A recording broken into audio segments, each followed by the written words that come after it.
Emma, have you seen the news on the recent presidential reshuffle that just happened?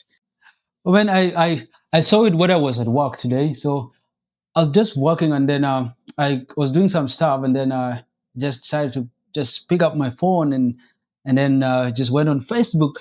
And the first news I saw, like from one of the, I think the Facebook pages, and then it was like some, I actually saw it from one guy who was posting about there is a political activist, I think, who went to exile to Kenya because I think Mel was threatening. I mean, it was a threat to him, so he ran to exile into Kenya. But then he posted like before the decree was issued, and it was like, I'm going to come back to South Sudan like as soon as possible because Mel is going to be relieved. And it's just exactly after some few minutes, I read the same thing on that page. President Salva Kiir relieved Benjamin Bol Mel as the vice president. And then, man, and it didn't only end there. I saw the other um, positions that it was relieved from is dismissed from the National Security Services, and National Security Service relieved, I mean, demoted as from full general into a private and dismissed as first deputy chairperson of the SPLM party. I was like, what the hell is this? I think so many people were expecting that. So, yeah, I just saw it when I was working, and then, yeah, but I wasn't surprised though. I expected that this would happen, but I never expected it that it would happen today. Yeah. Basically, Bol Mel lost all four positions within at the same time, within like 30 minutes. I mean, yeah, like that's. I feel like that is a very big humiliation to him. I mean, you've been undressed of all the privileges and powers that were given to you, and I think that should worry him so much because, I mean, you're being humiliated in the face of the entire nation. Remember, he was just appointed the other day as a vice president, as promoted as a general, as deputy chairperson of the army, and then into the National Security Service. But just within some few seconds, then you deprived of all these privileges and taken back into a common citizen of a country. I mean, that's so humiliating. I think it's so bad for him. Yeah, but that's how politics. Right. Yeah. Within just a minute, he's now an ordinary citizen, just like any one of us. Yeah, just like in fact, I just feel like you can walk with him now on the same street probably. If you have access, no one is gonna do anything to you. So I think they withdrew all the bodyguards and all this kind of stuff. So it's literally just like an ordinary citizen, like any other person walking in the streets of Konyo Konyo or somewhere. So yeah, that's how painful it is sometimes. Politics is not easy, man. I I I don't know what crime he committed that made the president actually to do this. I mean, this is huge. It is really huge. I can only imagine. I mean, this thing is done for someone who has really committed a very grave crime against someone. You cannot just relieve someone of all these powers like this and take him to a military. I mean, just a mere citizen. So yeah, but we hope that all maybe with time the whole story about this comes out, and we really get to understand what inspired the decree issued by the president. What was your initial impressions of what actually happened? I think I wasn't really surprised by the removal of Dr. Benjamin Bolmer because I mean, over the week there has been always these rumors circulating on social media and everywhere about some kind of misunderstanding between Mel and the president. And President Kiir over the time has actually exhibited some kind of insecurity. And when he sees that there's someone who he feels insecure, I feel that he will really get rid of you. And I expected this. It didn't really take me by surprise.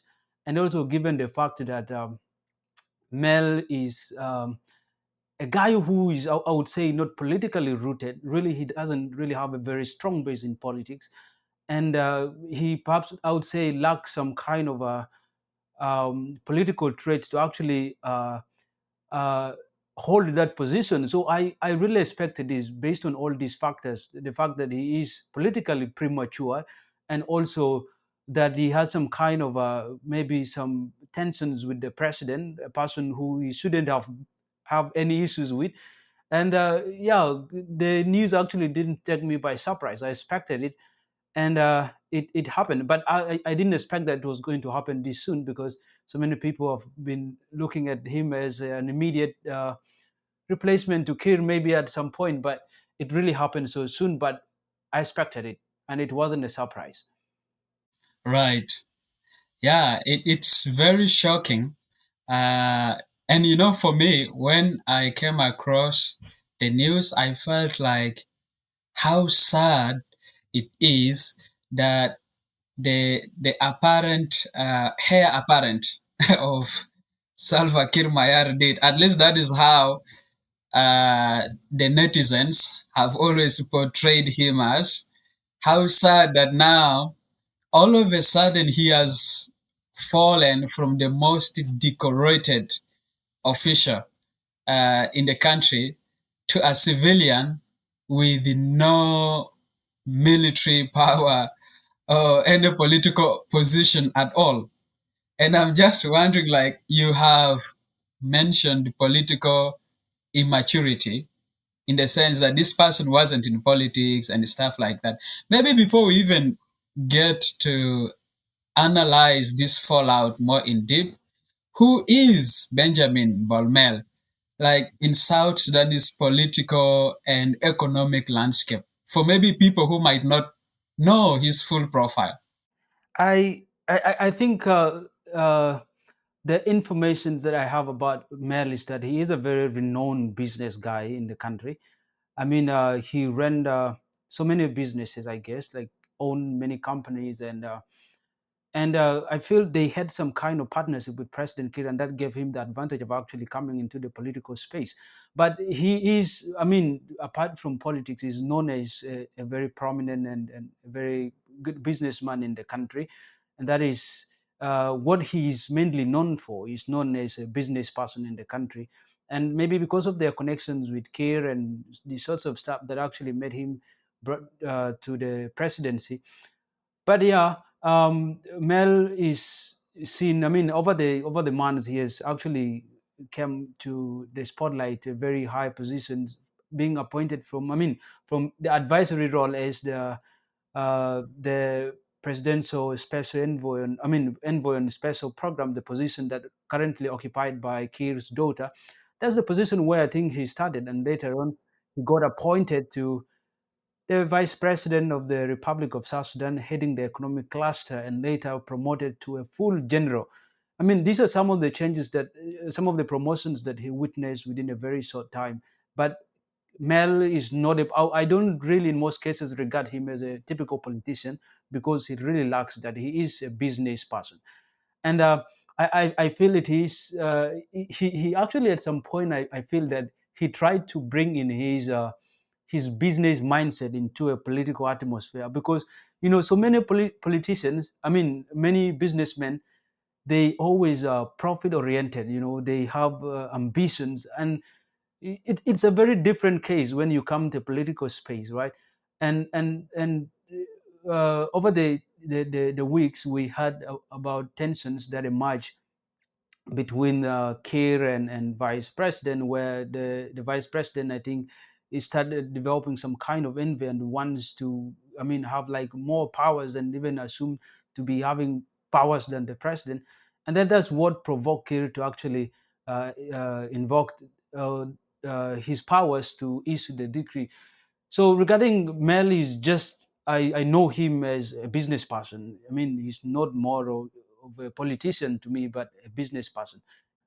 So many people, they saw that Mel at some point was going to be, I mean, a heir to the throne. I mean, like Kiir's immediate replacement, and that's what really so many. But I don't think that really President Kiir had the intention of making Benjamin Bol Mel to be his successor. I never saw that. All I saw is that the reason why Kiir was bringing Mel to the position is definitely because they really had a very good working relationship in terms of business, but not in him. I mean, becoming his replacement. But yes, the fall of Mel from his position when I read about it and I considered the factors that actually led to his downfall or their political divorce, it reminded me of the story of how Lucifer fell. I mean, when he was overthrown, when he saw that he was praised and a very beautiful angel and powerful, he started like developing some kind of envy, and he wants to be God, right? He even went on and then he tried to convince some of the angels to in heaven so they could wage some kind of war against God. And that was the time he was thrown to the earth. And that's exactly how Benjamin Bol Mel actually conducted himself.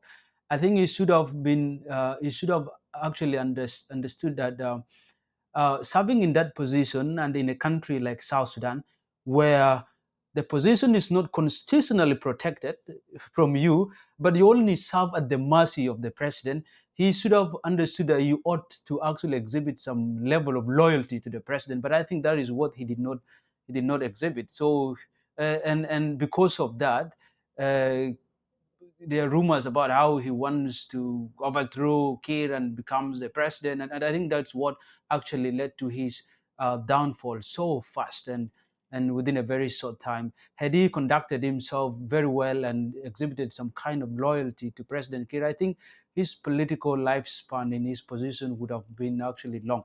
But unfortunately, he didn't do that. He didn't conduct himself in the most rightful way that would have actually made President Kiir to make him serve in that position. Yeah. This is very interesting because maybe you could break it down a little bit for us, because I think from what I have read from the decrees, I understand that Benjamin Bolmel has been relieved of his position as the vice president for the economic cluster. He has been dismissed from his position as the deputy chairman of the SPLM party. He has also been relieved of his duty as a military general to now just a private, ordinary citizen. On top of that, he has been also dismissed from the National Security Service. This.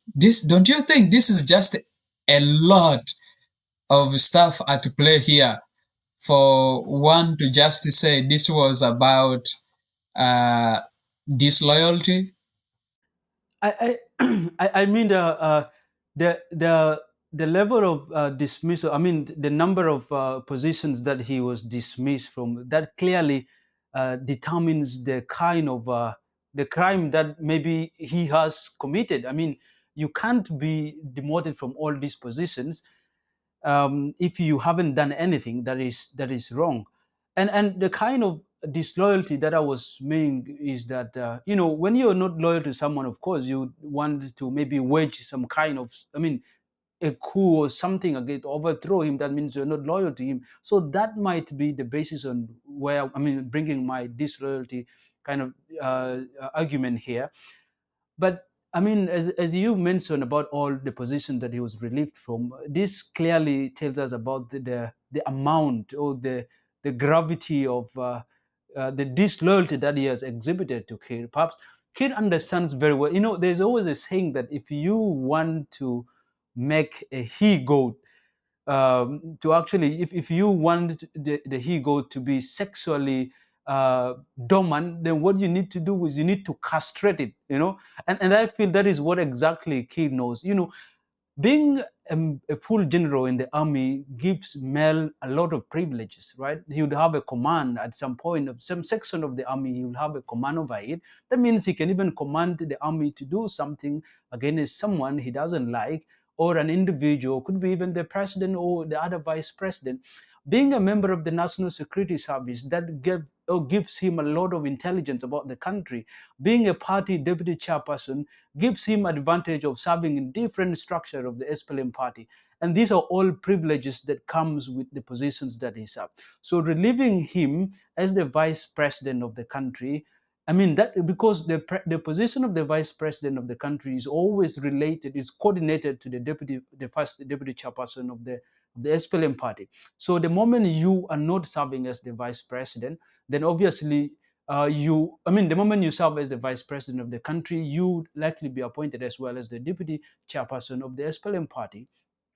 And when you relieve from that, that goes away with you as well. The position of the deputy chairperson of the party and the vice president of the country, they are so much detached. They're all, I mean, they are so much embedded together. So once you get relief from one, then you go away with all. But I feel the reason why he was dismissed from the National Security Council, it is because they want to actually uh, they don't want to give him the privilege of getting about the intelligence of the country. I think that is the main reason, so that he doesn't get information about the intelligence of the country, which is a very, very important sector of the security of the country. And I feel, yeah, relieving him from all this can easily make us understand of the amount of crime or the kind of disloyalty as exhibited to the president. If at all it wasn't something so huge, perhaps it would only be uh, maybe just a relief from the vice president, but he can still remain a general in the SSPDF, or even a member of the National Security Service, or any very important person in the SPLM party. But he got relief from all these roles. He got dismissed, and worst of all, from full general to a private mayor and an ordinary citizen. That clearly explains to us the amount or the gravity of crime he has committed, or the kind of disloyalty he has exhibited against the president. Yeah. It's very interesting that the decrees did not explain why he has been relieved of all of these positions. Yeah, I really don't think decrease in most cases they do explain reasons in detail why someone is released. We expect the president to have, in most cases, uh, the president issues decrease maybe through uh, a press conference, or I mean an address, like he makes an address to the nation and then he make a cabinet reshuffle. We've seen this happen in Kenya, where especially during the protest time and the president had to dissolve his cabinet. What he did was that he organized for the press, the media. They came to the state house and he went on, he read the whole uh, uh, uh, statement about dissolving the cabinet, and he gave the reasons. But I think he would only explain in details when he maybe supposed to have like a press conference or kind of an address to the nation, rather than, I mean, decrees are always short, and I didn't expect the reasons to be explained in the decree statement issued at SSBC. So that would come actually through a press conference by the president or an address to the nation, and he had to explain to the South Sudanese why he actually relieved the vice president. But yeah, uh, that is the manner in which most decrees are announced in South Sudan. They don't explain in depth the reason why an official is removed from office. Yeah. Right. I mean, that has always been the case. And my assumption was that at least the spokesperson of the president would come out and provide at least an explanation as to why these individuals, four of them, have been relieved of their positions. Yeah, I think that should have been the case. Um, but also a presidential press secretary. You know how the country operates back home. I mean, you only work at the mercy of the president. I mean, if the president has not issued a statement to go and speak to the nation or release the nation, then who are you to just go and stand and then present reasons? I mean, it doesn't really make any sense to me. So yeah, it's very true that the press secretary should have actually come out and explained that to the country, maybe call a press conference, call all media houses, and they explain the reason behind the decrease, right? That should have been the case, but it didn't happen. That could easily explain that maybe the president did not actually give a go ahead to the press secretary to issue a statement regarding the decrees that were issued last night. And that I don't really fault the press secretary, because majority of the people who work, if you work in the office of the president, or if you work in the presidency itself, or even in the ministries, majority of them work at the mercy of the president, and therefore you have no power to do things of your own. Most of the time you do things that impresses the president, and if he says do this, that's what you do. And majority of them, they don't really want to risk their jobs, you know. They just want to be loyal. That's what exactly maybe the press secretary didn't come out to give a statement in detail about the decrees that were issued last night. Yeah. And I think that maybe because what we can basically do, or at least what we are doing right now as citizens, is we are speculating the reasons as to why uh, Bol Mel has been relieved of his duties to the extent in which it happened. And like you've pointed to disloyalty as one reason, I also feel that maybe when you step back a little bit, could, for example, the UN report that linked Bol Mel to around, I think, $1.7 billion of unaccounted public funds. Oh, because also this guy has been sanctioned by the US since 2017, by the way, for alleged corruption. So could it be an issue of, corruption, and maybe in the in the coming days and weeks and months, are we going to see maybe trial of Bolmel, or maybe at least any court proceedings or anything like that? Do you think we might get to see that as we are currently seeing with the first vice president? um yeah, I read out that report that was issued by the UN Human Rights Commission, I think, on South Sudan. um but I like, this is my own opinion. I don't really think the reason behind the dismissal of Mel is so much, I mean, associated with the scandal. And I even read some news about how Mel and the guy, Lol Deng, I think the president of the basketball federation, how they, I think there's a scandal of around 2 point something million, a billion US dollars, and all this. But I really don't think that there is anything that Mel did without the consent of the president. And if it is an issue of corruption, if it is an issue of scandals, and I don't think that Mel will do that without the consent because the basis on which they had a very good working relationship is it's on business issues. And whereas so many other people were also giving this as one of the reasons why he was, I by the way read it on the media, as that one being a reason of him being relieved.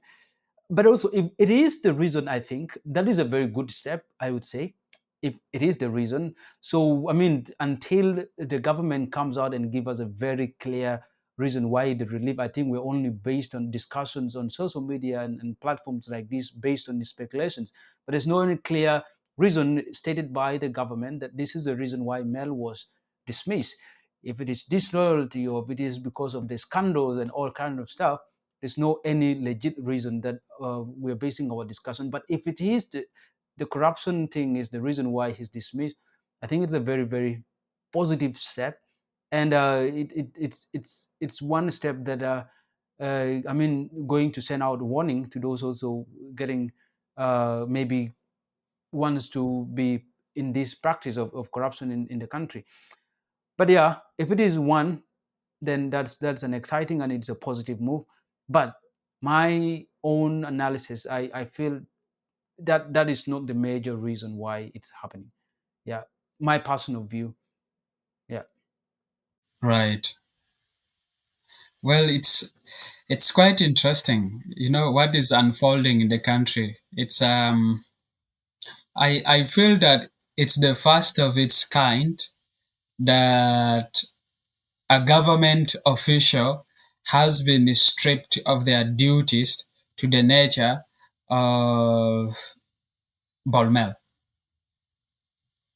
I think it's the first of its kind. Or has it ever happened before? Oh, no, I really, I think Mel is the first person who has actually gone through that. I would say, I mean, when he was appointed from his position, the level at which he was promoted. I mean, it was so shocking to the entire country, and people were seeing him as the only luckiest guy who might have emerged in the political space in South Sudan, because within a very short time, the guy came from zero to the highest position, one of the most highest in the country. And I mean, stripping him out of those privileges, I think it's a very big humiliation. And I don't think there's anyone who has ever gone through what Mel went through. Very big humiliation. I mean, from vice president, removed from deputy chairperson of the party, from the army general to the National Security Service, and you met an ordinary citizen. Very humiliating.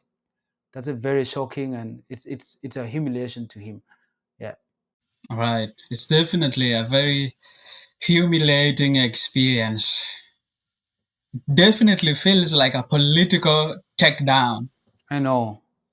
Yeah. Yeah. And how do you think that the removal of Bol Mel is going to reshape the internal dynamics of the SPLM party, as in who stands to gain or maybe lose from his removal? I think Kir is a very, very. I think I always credit Kir for this. I have observed him as one. I have always seen that maybe Kir is a very smart guy, or if he's not smart, he is actually being advised by very smart guys. You know, there are people who came into serving like in some of the ministries, and most of them were seen as people who were Mel's allies.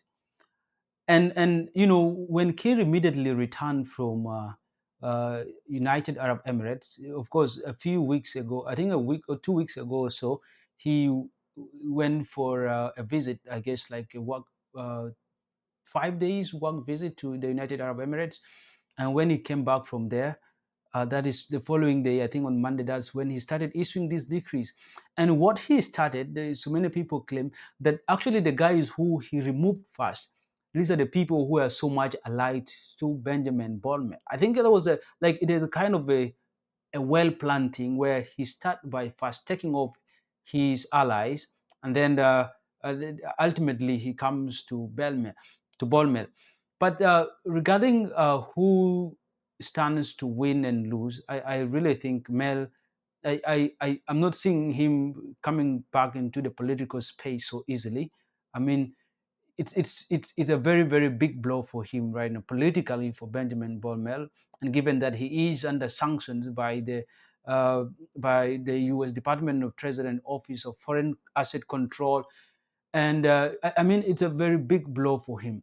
But now the only people who might win in this Mel's reshuffle, I'm suspecting two people here. One is that we're likely to see in the next few days, perhaps even tomorrow, we're likely to see another uh, decree issued on SSBC regarding a replacement for Mel. And the this is what I suspect. One, we may we may likely see Kir appointing the daughter as the vice president of the economic cluster. Adut Salva Kiir Mayardit is likely to be appointed, or if not Adut, we are likely to see Kir go back to his garbage bin and go and recycle Iga. That is what I have been suspecting, because one, Kir wants someone who is very loyal to him. And one, James Wani Iga over the years have mastered the art of being a loyal boy to the president. That's what I would say. He acts so cool, and so many times he has always sacrificed his position for someone else. And that is the art that Kir wants from an individual who wants to be close to him, someone that he does not see as a threat to his power. And and the person who stands that so much is eager. So he may go back and revisit this political garbage bin and then go recycle James Waniga, bring him in, or because he feels so much insecure by having someone like the daughter, he might bring in the daughter, Adut Salva Kiir Mayardit, to serve in that position. Because if we are to go back, the positions that Mel was brought into the vice president was the one that is occupied by Adut Salva Kiir Mayardit, the advisory position, senior presidential envoy and special program. That was the position that Mel occupied prior to his appointment as the vice president of economic cluster. So we are likely to see these two happenings. One, Adud might stand a very high chance of becoming Mel's replacement, or Kir might go back into his political garbage bin and then recycle Iga, bring him back as the vice president economic cluster. Or else we might see a very complete uh, uh, transformation in the presidency itself. We might also see the board coming in.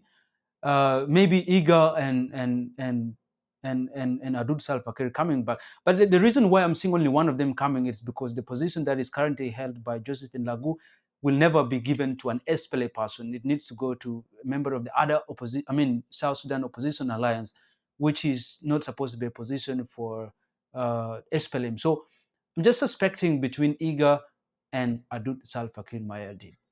And so many people have always been seeing that Kiir has been grooming the daughter actually to be his replacement. So there's a likelihood of Adut becoming the vice president, economic cluster by tomorrow night or in the next few weeks. Yeah, and he stands that high chances of winning.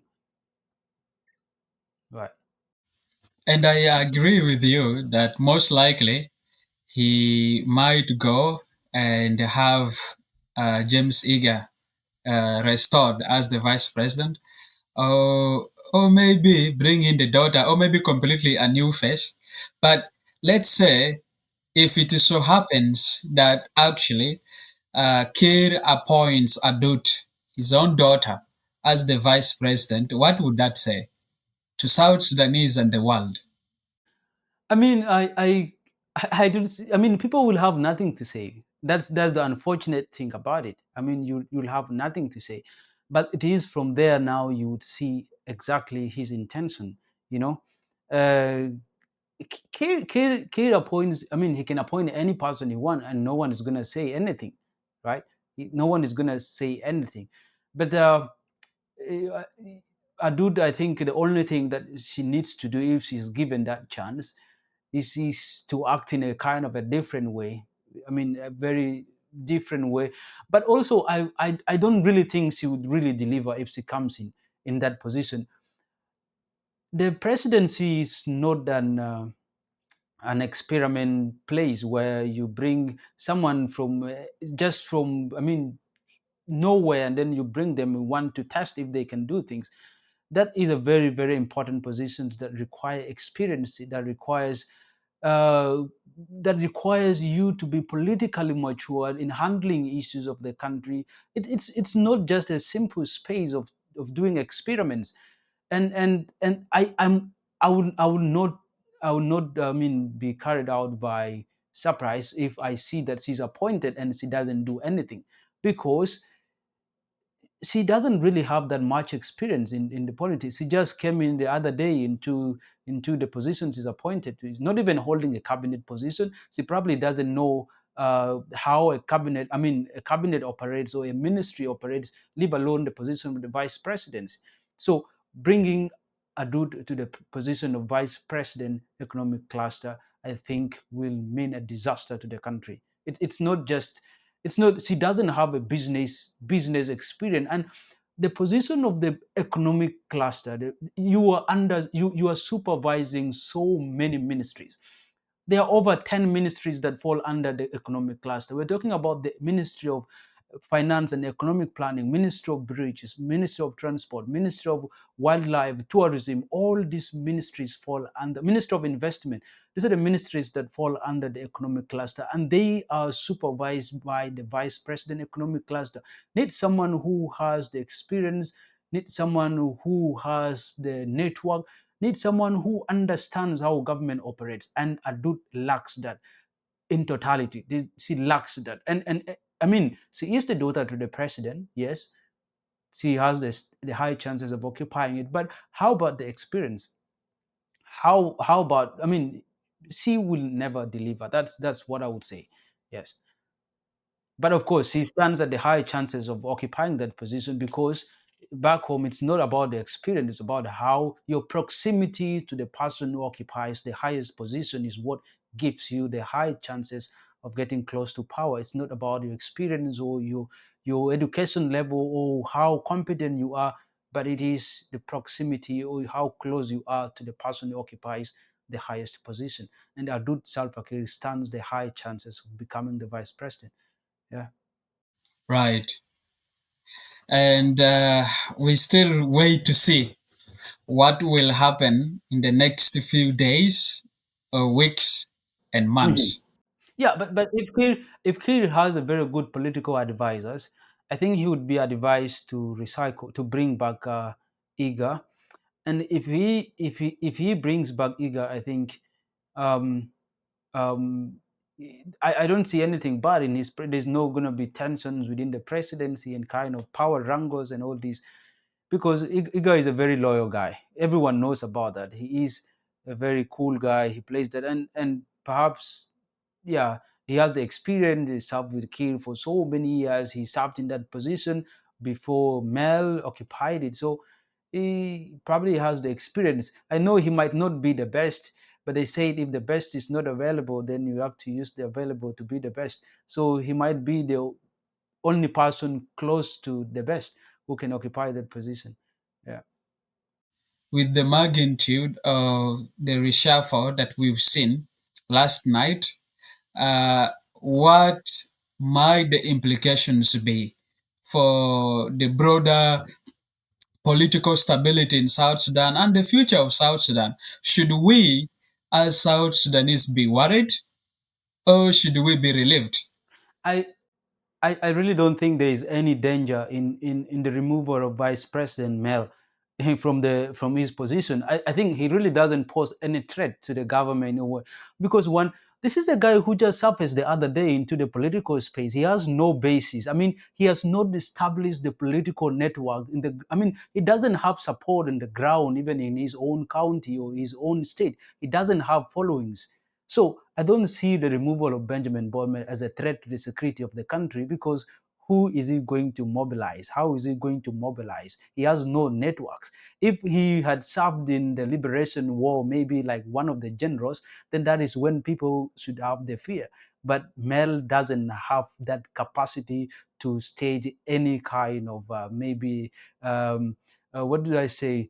Um, a kind of like a revenge against the president. He doesn't have that capacity to do that because he does not have the network. He doesn't have the army is not so much allied to him. He is stripped, and that's what, by the way, the president started by doing. Make sure that he is relieved. And when you follow the decree, the way how it was issued, it was first the removal of him from being dismissed from the NSS, and then the army, and then finally comes to the vice president. That clearly tells you that he was, I mean, he was actually, uh,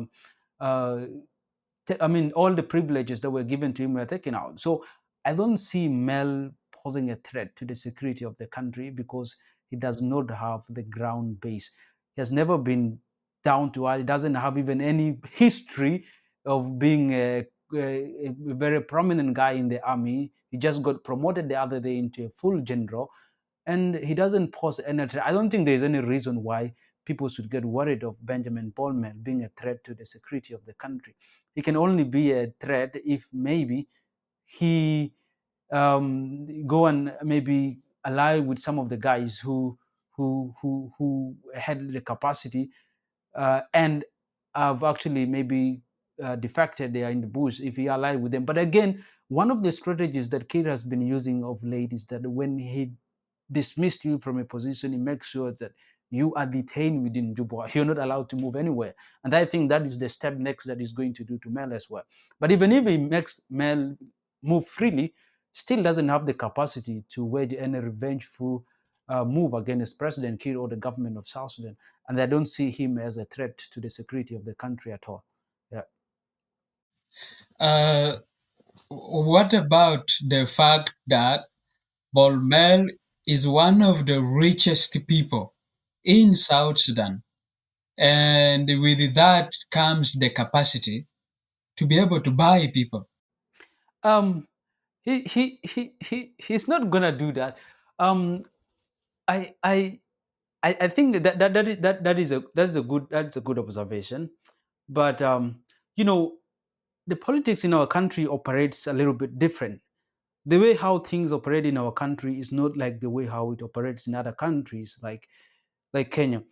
I mean, it's very hard for you to buy someone in South Sudan and then you want to Yesterday I watched a video of how there's one guy who make like very frequent videos about the political situation in the country. And then he said, actually, before the decree was issued today, last night, I watched the video and then he was explaining that the reason why actually Mel might likely be dismissed tomorrow is because um, there's this thing that Mel got involved in where there is one person who works for the president as a witch doctor, a person who tells, like, foresees the future of the president.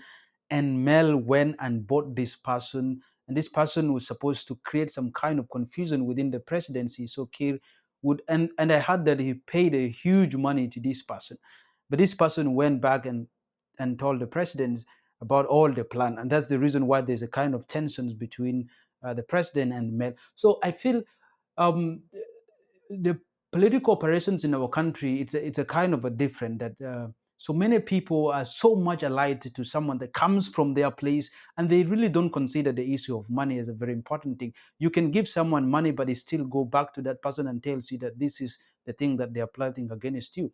So whereas you might have the financial capacity, but I don't think, I mean, what are you going to do with the money? Are you going to, you know, the money you have are not arms? That's one thing. The money you have are not soldiers that you need to be a threat to a country.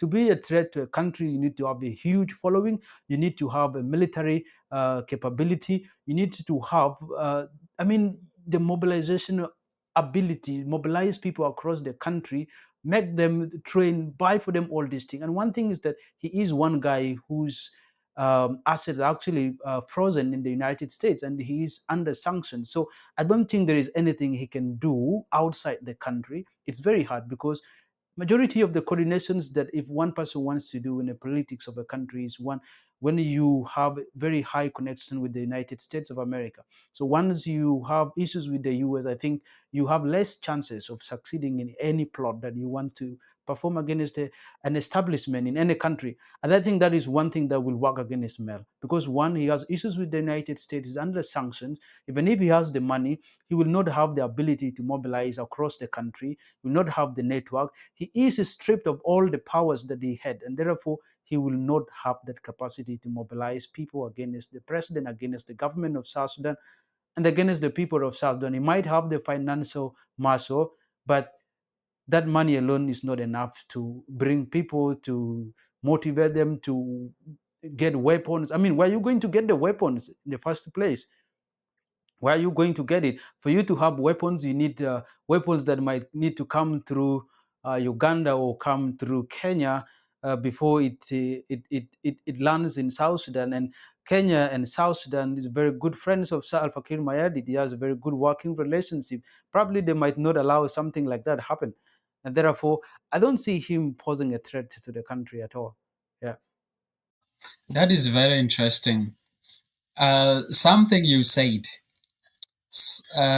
So we do have a witch doctor or a fortune teller in J1 that foresees and predicts what is likely to happen within the presidency.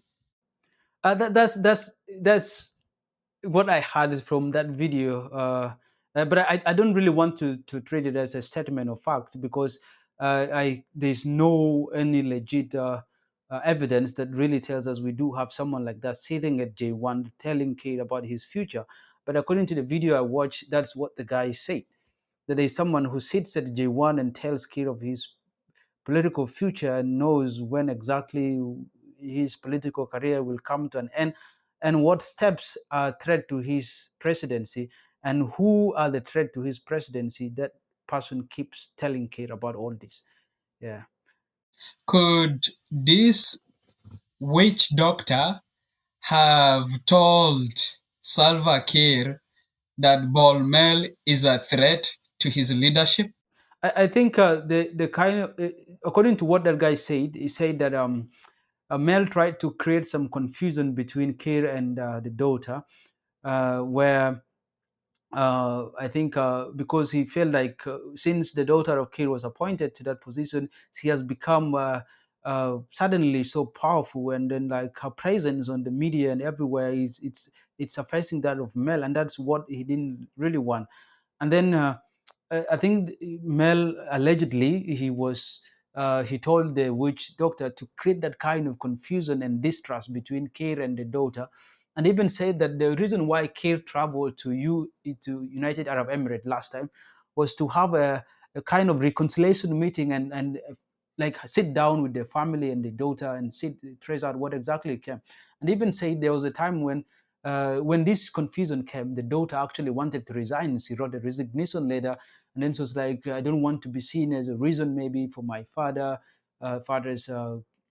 failure in the presidency." And then she took the letter to the uncles or the relatives, and the relative rejected it. And all, there's a kind of this. I looked at that guy like as a conspiracy theorist, and I really didn't take much of what he said so serious, because there's not, and this is not the first time I heard about the presence of that person at J1. But I don't want to say it's a factual information because there's no relevant evidence about that.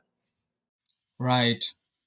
And as they say, there's no smoke Without fact, without fire. Could exactly. it be true that there is actually a It fortune could. teller at J1? It could be true. It could be true. Yeah. Yeah. Right.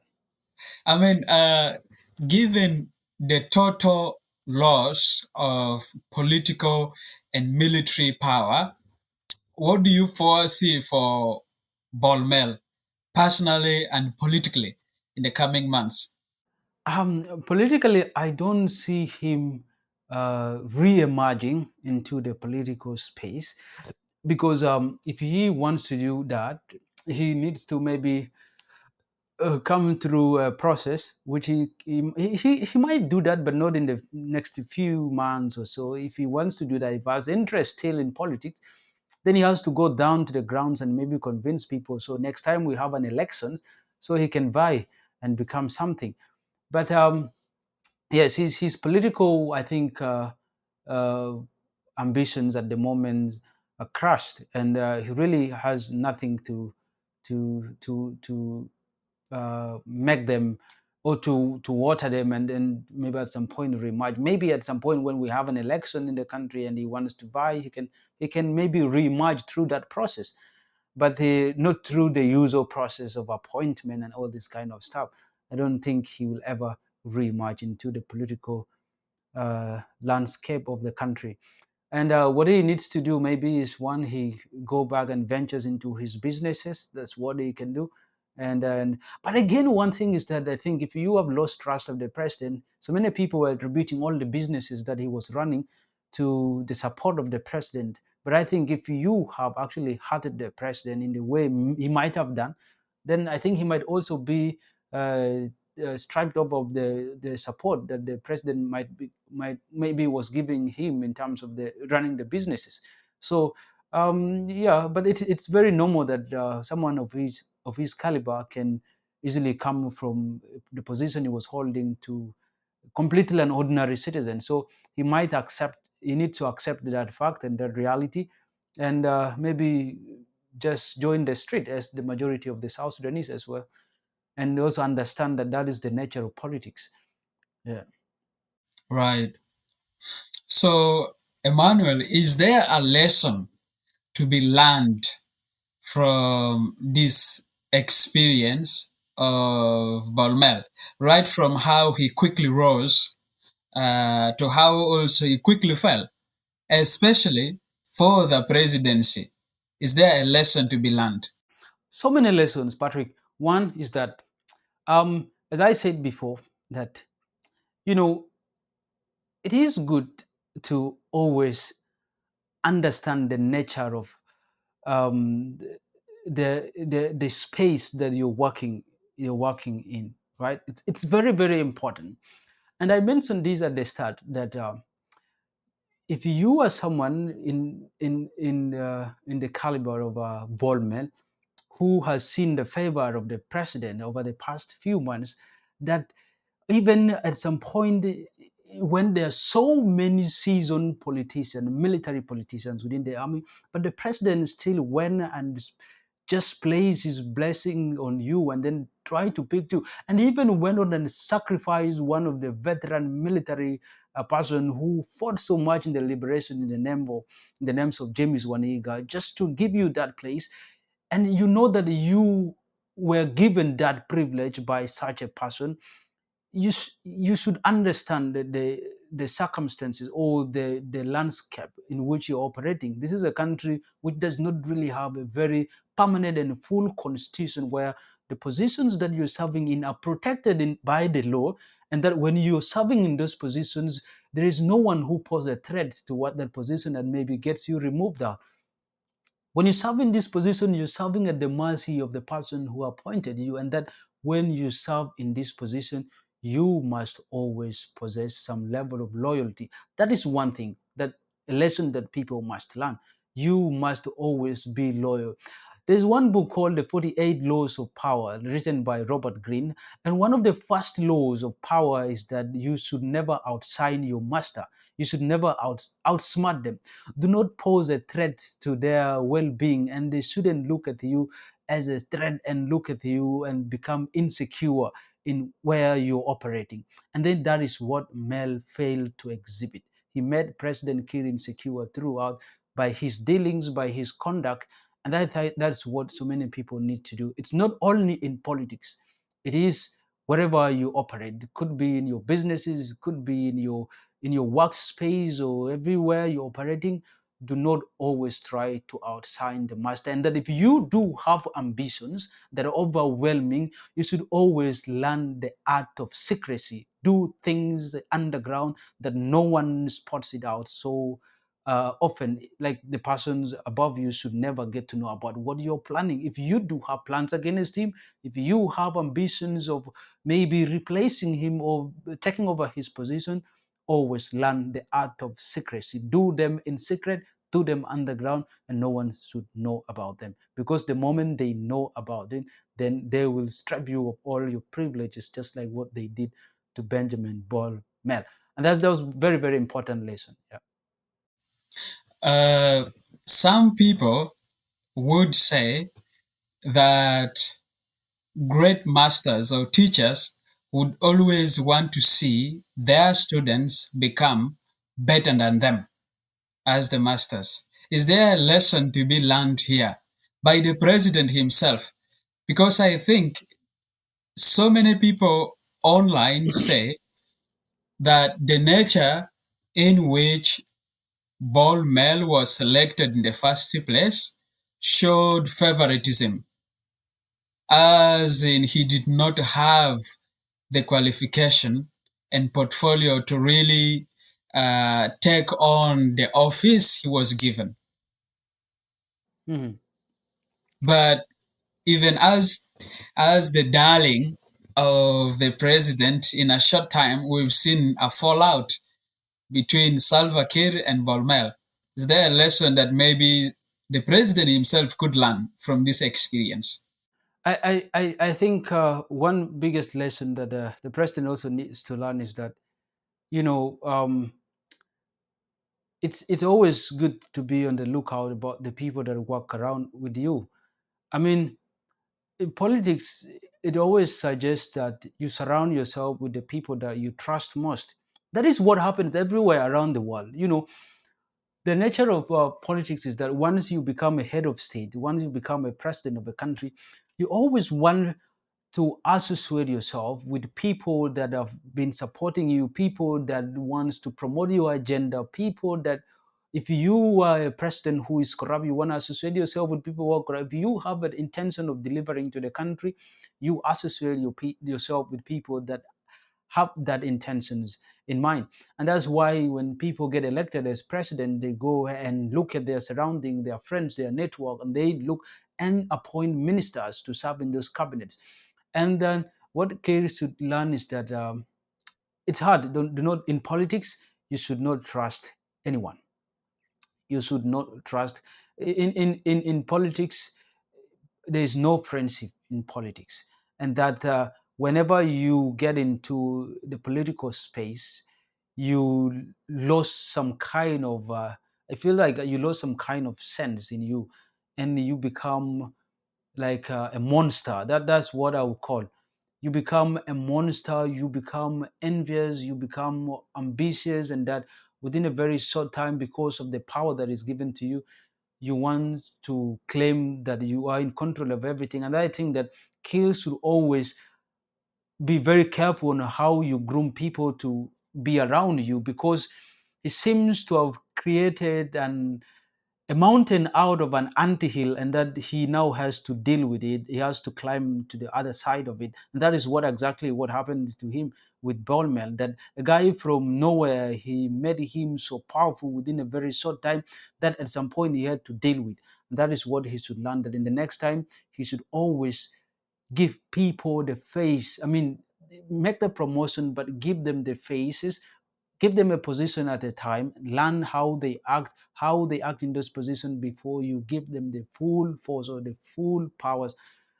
Otherwise, if you continue to do this, the next time he might bring in someone who would not be of the caliber of Mel, but one that is experienced and can actually make his political career come to an end and his presidency within a very small time. And that is what he should always learn from this whole story. That do not trust anyone in politics, and give people some faces before bringing them into the limelight. I mean, learn about them, give them the time, train them at some point. You don't just have to bring people from nowhere to a very high position. Yeah. Right. That's very interesting. I think right now, for for most citizens in South Sudan, we are all trying to wrap our mind around this dramatic moment Right. and how Bol Mel has fallen from grace to Right. grass. And I'm just wondering, like, for you, what are the key takeaways from this fallout, especially for South Sudanese citizens who are still trying to really, understand what exactly has happened here?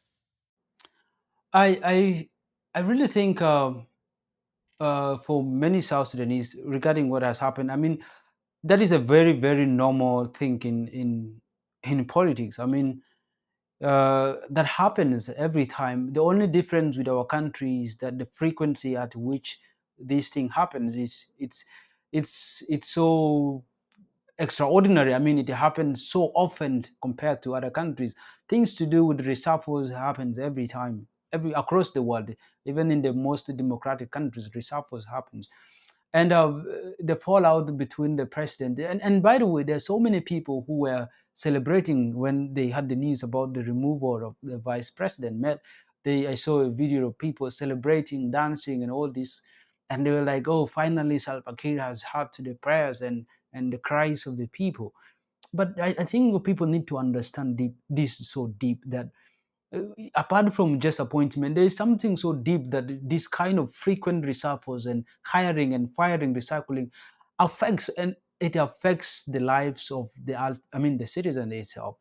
As we had from our preliminary discussions, I mean, before we get into this, I told you that when we have this kind of reshuffles happen so often, where we have members of the cabinet taken out and new people brought in, it really becomes so hard for a country such as new as South Sudan to develop systems. It becomes so hard for the same country to develop. I mean, like a development plan for each ministry. What do you want to see your ministry achieve in the next 20, 30 years? It becomes so hard. This only happens when we have a stable cabinet, when we have a stable ministers who learn how things operate in the ministries, who lays down program, lays down and draft policies, and they implement them, follow them in phases and until it is implemented. But when we keep changing people, we have systems that are not developed, systems that are very weak, and the ultimate person who suffers are the common people down there, because there are no system that can easily take services down to them. Last time we had, just a few weeks ago or a few months ago, the bank, the Central Bank of South Sudan, developed a financial architecture called the instant payment system, or the interbank payment system, where all the banks operating in South Sudan would be connected. And then, I mean, it becomes so easy for the government to do transactions to people, to employees, and people paying taxes. It was a very great idea, though there were some loopholes, but it was a very great move, established by one great person who just got dismissed last night, called Addis Ababa, the governor of the Central Bank of South Sudan. So when we have people like this who have good intentions for the country, who develop such systems, which should have been given much attention, and they should have been given more chances to actually read, I mean, to in details implement it and make it come into fruition. So when we have such people taken out and new people brought in, I mean, we have problem of developing our system. So that is the greatest problem that we need to see as citizens. I mean, shouldn't just look at these reshuffles and get excited over it, because I have a cousin, I have an uncle, I have an auntie who get appointed to this position. But what is the impact of these dismissals and reappointment and appointment in real sense? The ultimate impact of it gets down to the common people of the country, and these are the South Sudanese who get affected. And I think this is what we should always look at. It's not about who get appointed; it's about how impactful these reshuffles are going to be on us as the common people on the ground. Yeah. Absolutely. Yeah, and definitely they have a significant impact, impacting, our political, social, and economic lives significant ways. And speaking of the impact, how do you think the fallout between Kir and Bol Mel might affect South Sudanese business climate, international reputation, and even relationships with donors and allies? And you've spoken to someone like Addis Ababa, and who is a very close ally of Bol Mel, and he's been dismissed too. And I read online, some people were like, you know what? It is only fair that they were dismissed together due to, alleged cases of corruption and stuff like that. Mhm. I think the impact, every time Kiir issues a decree and removes someone out from the position, it sends out a message to the international community and the investors out there that there is political instability in the country. And they know, taking it back to 2013 on how the murder of reshuffles or cabinet reshuffle happened in 2013, where he dismissed the vice president, Dr. Machar. That is the genesis of the whole mess that the country is going on today. So every time Kir dismisses a general in the army, a minister, a vice president, it sends out a message to the international community and the donors that there is a possibility of these guys defecting, going to the bush and fighting back the government. And this affects so many services that comes to the people. These international communities, I mean, some of them close their embassies and they go back because they fear that their employees or their workers might be affected by war. Even investors who have interest of coming to invest in this country, they know clearly that there is no political instability. And if there's no political instability in country, there's no one who is interested in investing in that country. So I think these frequent reshuffle, including the one that happened last night, only adds on the level of worry to the international community about the kind of instability that might emerge in the next few months. And it chases out these investors who might have the interest to come to South Sudan and invest as well. It actually makes them lose interest in coming to the country. And at the end of the country, at the end of the time, I mean, uh, at the end, if we don't have a country with a very good economy that investors are attracted to come in, the ultimate results would always be one that impacts on the common people. And I think that is it. Yeah. Absolutely. Yeah. So now maybe zooming out a little bit to looking at what might happen in the next 3 to 6 months following, these dismissals. What should we look out for as the public or as South Sudanese citizens with regard to where, the political winds are blowing? Yeah, I think one thing we should look at one is that we might see this dismissal that happened last night. It might change some kind of stuff on the ongoing trial of Machar. So we are likely to see a kind of shift, a kind of change in the current trial that is going to make, because there's so many people who attach Benjamin Bol Mel to the ongoing trial of Machar. It has been seen as one of the champions, one of the guys who pushed for this trial to happen. So one of the things that maybe we should look out is that we are likely to see a shift in how the trial is going to end, or how it's going to run, or the end results of it, or the verdict that is going to be issued by the court probably might reflect the results of what happened last night. So this is what we should be on the lookout.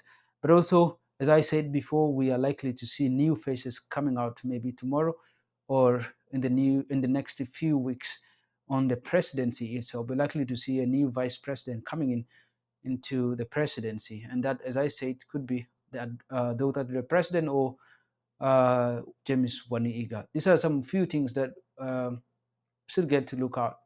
Yeah. Right. Amazing. Any final thoughts as we wrap up? I mean, final thoughts to South Sudanese. I think there's no reason to panic. These are things that happen often in any by any government. These are things that happen. Only the difference is that ours happen so frequently, and it's because of how Kir wants to actually try to extend his political lifespan. That's the reason why he's issuing it so frequently. But it's a kind of normal thing that happens in every government, that people get to be removed and new faces brought in any government. So what happened last night is not exceptional. It's a very common practice in politics that happens across the world. And that if you are one person who tried to sabotage the plan of a president, if you're someone who poses a threat to him and you wants to be disloyal, that's obviously what you face. You face the wrath of his power. And that's what exactly happened last night to Dr. Benjamin Bol Mel from the presidency, or from the president of the Republic of South Sudan, Salva Kiir Mayardit. Yeah. It's a very common practice in politics. And one thing you must know is that politics is always ruthless. There's nothing to be in politics. You are not in daycare where you need to be babysitted. There's nothing about that. Politics is always ruthless.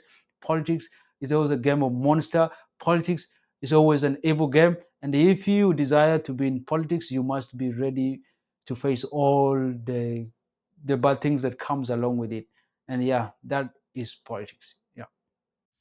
So, following up on what you just said, is that these frequent dismissals that we are seeing are basically an effort by the president Kiir to consolidate power and hold onto power. I yeah, I rightfully think so, because you know, Kerry is one guy who is a seasoned military uh, person. He learned through um, the liberation time of how impactful an army is. He knows how alliances, when built, can easily crash down establishments. He learned how in 2021, or even in before that, when how the government of Omar Hassan and Bashir was brought down by an army general who was serving in the Sudan Armed Forces and later turned against the president and brought him down. He might have learned a lesson from how Milton Obote of Uganda was brought down by President Museveni. He learned the history of how Dr. Kwame Nkrumah was brought down by a guy who served him as a very close person. Kir understands very well that in a country such as South Sudan, power sometimes does not only sits with the presidency, it sits in the army barracks with the generals, it sits with these cabinet members who sometimes pretends to be your close ally, and that if you try to give them the freedom and the time in a country like South Sudan, where people there's a kind of confusion within the political elites itself, where people have loyalties paid to different people. So if you try to keep some kind of stability in the cabinet or in the military, then you are giving yourself a time for these guys to develop a network and then try to topple your government. So I think what he is doing is that by issuing these frequent reshuffles and cabinet and sacking and rehiring, is that he is trying to destroy some potential plots that might be coming against his government. And I think that is what exactly he is doing. And I think I'm giving it to him. This is what exactly he is doing. He's trying to break this potential maybe plots that might be planned by these generals. That's why in less than 1 year, we have seen more than three chief of defense forces. You know, the mighty that these guys have. They have the ability to crush down establishment, governments, arrest them, bring them down. And that's what he is doing exactly. Yeah. To make sure he keeps only those who Those are who are loyal. loyal to Yeah, him. not necessarily those who are loyal. You can bring in someone who is not loyal to you, but that you don't just have to give them enough time to maybe plan something against you. In the process, you make them short so that when they are planning it, you distract them, take out the powers from them so they know, oh, this has finally is not going to come into reality because it's crashed down in the process. So I think that is what he is doing, and that's what he has been doing, and I think that is what he will continue to do. Yeah, and the moment you see he gives. I mean, I wrote something about this that by the time Kiir gives like 1 year without doing any cabinet reshuffle or any reshuffle in the military, you will soon see his government taken to an ICU. He will never survive. His government will definitely come to an end. Because you can easily see the dissatisfaction of the people, the political elite.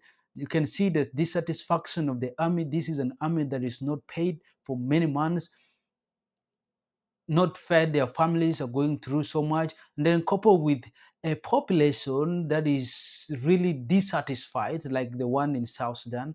So when you let all these factors to come together and network and give them these people to be led by a wrong person at the right time, so your government can easily come to an end in a blink of an eye in a very short time if you're not serious. And I think he understands the mighty of the military. That's why he doesn't want to give them that peace to mobilize, to build network and alliances that might pose a threat to his government. Yeah. Interesting. And also, there is this conspiracy uh, online that uh, you see right now, the South Sudanese soldiers haven't been paid for some even close to now a year. They haven't received any money or salary, and yet their salaries like about $10. And there's this conspiracy that when Bol Mel took office, he brought in the UPDF, who are paid $500 a month. Right. I also read that. I read about that. But yeah, that's not it's not strange. I mean, it's possible that could be true, and I think the reason is one is that um, the reason why that might be true is because one, Mel with together with Kir, we are trying to defend. When we look at the situation under which the UPDF was brought in South Sudan, was when there was an issue happening in the northern parts of the country in Nasir, where we had the armed militia group in the name of White Army, wanted to engage the government in some kind of war. So um, this is a country that has an army that is not motivated. This is a country that is under under sanctions, I think arms embargo. So you don't have the ability to go and purchase arms to give to the army to go and fight these armed militia group who might be posing a threat to your government. So what are you left with? You're left with no option but to go and import an army, a foreign army, to come and defend your government. And the cost that comes with that, you're ready to always bear it. And I think that is what they were ready to do, to defend their government, pay much money as demanded by Muhozi or President Museveni to their soldiers, but at the uh, assurance that they are going to protect their government. And then that happens. That is not a surprise. That can easily happen, given that the army of the country is it's I will say it's ill trained. I mean, it's incapable of handling an internal militia group in the names of White Army. That clearly tells us how weak the army is. And when you have a weak army, of course, that cannot defend your government, you're left with no options but to go and import one that can easily protect your government. And that's why they went for the UPDF, I guess. Yeah, Wow, there's a lot happening in South Sudan. right. So much. Yeah, so Yeah, much. right, And honestly, I think what we can do at the moment is just keep monitoring right. what developments Exactly. will There's be. always a story. Always, every new week, I mean, comes with a new story. Things are Yes, evolving every day. Yeah, absolutely. right. Yeah. Well, Yeah, thank you so much, Emmanuel Taban, for your insights. no Really problem. appreciate it. Thanks. Thanks. Yeah, and Right. listeners and viewers, thank you so much for tuning in. If you liked this episode, please subscribe, share, and leave your thoughts. Until next time, bye bye and take care. Bye.